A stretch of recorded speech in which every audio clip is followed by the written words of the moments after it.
కర్నూలు జిల్లా గోనెమనల గ్రామంలో ఉన్న గ్యాస్ ఏజెన్సీ సిబ్బంది ఒకసారి బుకింగ్ చేస్తున్న ఖాతా నుండి 1 మంత్ 2 మంత్స్ లోపల దాదాపు 2-3 సార్లు గ్యాస్ బుకింగ్ అవుతుంది.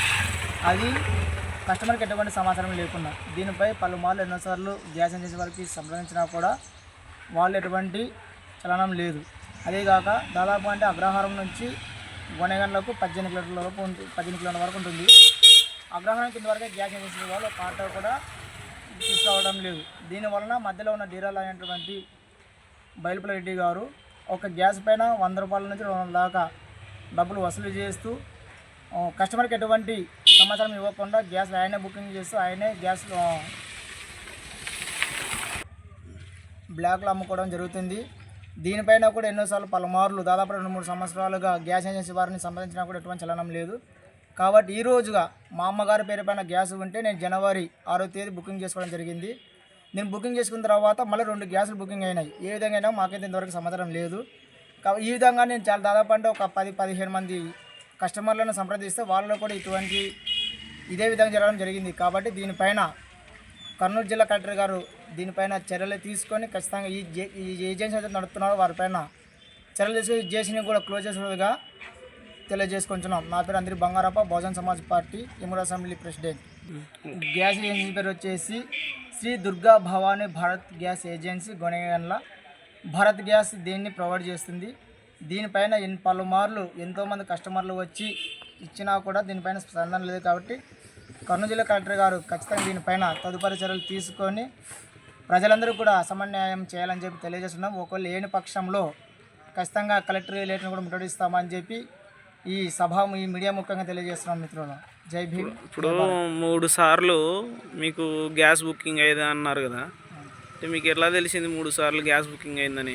మాకు 3 సార్లు గ్యాస్ బుకింగ్ చేసి ప్లే స్టోర్లోకి వెళ్ళి బీపీసీఎల్ అని చెప్పి ఒక యాప్ డౌన్లోడ్ చేసుకుంటే ప్లే స్టోర్లోన అందులో మనం ఏదైతే గ్యాస్కి మనము ఇచ్చింటామో బుకింగ్ కొరకు ఆ నెంబర్ ఎంట్రీ చేస్తే దాని ద్వారా మనకు ఓటీపీ అనేది బయటకు వస్తుంది. దాంట్లో మనం అప్డేట్ హిస్టరీ తీసుకుంటే ఆ హిస్టరీలో మనకి ఏ నెలలో మనం బుకింగ్ చేశాము, ఏ నెలలో మనము డెలివరీ అనేది కూడా దాంట్లో క్లియర్గా ఉంటుంది. కావాలంటే నాది మీకు ఇప్పుడు ఒకటి చూపిస్తాను, ఒకసారి చూడండి మీరు కూడా. అగ్రహార గ్రామానికి సంబంధించిన ఒక వ్యక్తి దాదాపు అంటే పోయిన నెలలో ఇప్పుడు ఈ నెలలో బుకింగ్ చేసిన పోతే ఏప్రిల్ వరకు ఆగనని చెప్పి తెలియజేస్తుంది. ఎందుకోసం అని చెప్పి మేము దీన్ని తీసుకుంటే అందులో క్లియర్గా ఉంది. మరి ప్రజలు కూడా ఒకసారి దీన్ని అబ్జర్వ్ చేయాలి. ఒకసారి ఇక్కడ చూడండి, ఈ హలో యాప్లోన భారత్ గ్యాస్ ఉంది కదా, ఇక్కడ క్లిక్ చేసినామంటే ఈ విధంగా అప్డేట్ హిస్టరీ అవుతుంది. ఇక్కడ హిస్టరీలోకి వెళ్ళి ఇక్కడ క్లిక్ చేసినామంటే ఇక్కడ మనము ఎప్పుడు బుకింగ్ చేసాము ఏం చేసాం అనేది క్లియర్గా ఉంటుంది. దాదాపు వచ్చేసి మేము జూలైలో బుకింగ్ చేసుకున్నాం. అంటే దాదాపు అంటే ఇప్పటికి మేము 9 మంత్స్ అయింది.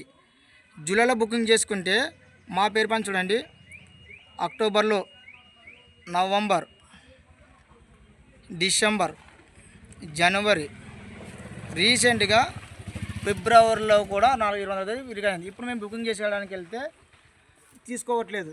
కాబట్టి ఈ విషయాలు కూడా ప్రజలు చాలామంది తెలియక గ్యాస్ ఎందుకు అని చెప్తే వీళ్ళు ఏమని చెప్తే ఏదో విధంగా చెప్తున్నారు, అదైతే అంత ఫ్రాడు. కాబట్టి దీనిపైన ఎమ్మడే జిల్లా కలెక్టర్ గారు తదుపరులు తీసుకొని విచారణ చేసి ఖచ్చితంగా ఏజెన్సీ పైన తగు చర్యలు తీసుకోవాలని చెప్పి తెలియజేస్తున్నాం. ఇప్పుడు మీరు గ్యాస్ ఏజెన్సీ వాళ్ళకి ఏం చెప్పలేదా?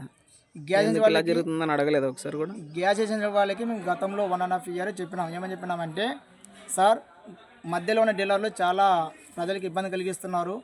మా గ్రామం కూడా గ్యాస్ వాళ్ళు ఆటో కూడా రావట్లేదు. మీరు మాకు ఒక ఆటో ప్రొవైడ్ చేయండి. దాదాపుగా అంటే భారత్ గ్యాస్ సంబంధించిన మా గ్రామంలో 100 నుంచి 150 దాకా గ్యాసులు ఉన్నాయి. ఓన్లీ కనెక్షన్ మాత్రమే, మళ్ళీ ఉజ్వల సంబంధించింది. నేను దాని విషయంలో గతంలో కూడా ఇచ్చాము. కాకపోతే ఇక్కడ ఉన్న ఏజెన్సీ వాళ్ళు నాకు హెడ్ ఇక్కడ ఉన్నారంట. ఆయన ఎక్కడ హైదరాబాద్ కర్నూలులో ఉంటారంట. ఆయనకి మేము పొలమల్లి ఇక్కడ వచ్చి అర్జించుకున్నాక ఇక్కడ ఉన్న సిబ్బంది దాని మీద ఎటువంటి చర్యలు తీసుకోలేదు.